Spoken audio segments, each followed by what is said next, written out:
Oh. Back.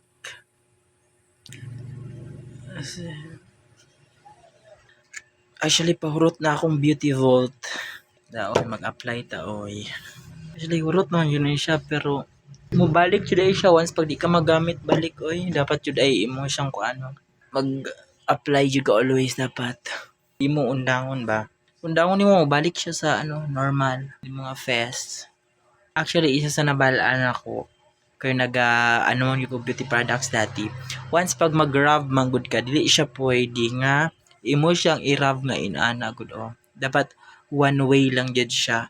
Dapat isa lang ka ana kay may possibility daw nga ma-irritate ang imong skin or else like karang mao siguro yung rason nga magkapula-pula ang naong sa uban kay grabe makanudnod or basi ginamin lang nga ang pampaganda daw is makapula jud siya naong pero which is usay man gud nakadepende na sa pag nudnod nato kay usay pag sige tag nudnod or grabe ang magnudnod nga pinaana siya mamula jud na siya.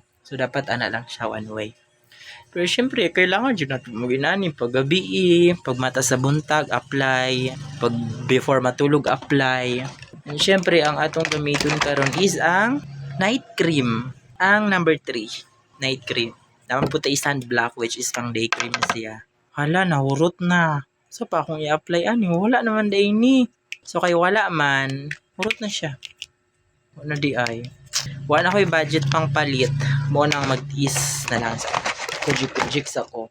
Pero syempre, tanong na to niya. Uy, pati man day ni wala na po'y unod. Sunblock. Ano ko'y cream? Di na ako mag-cream. Hindi lang. Mo ni akong routine before matulog. Pag matapod na ko, So that's all. Thank you. Bye.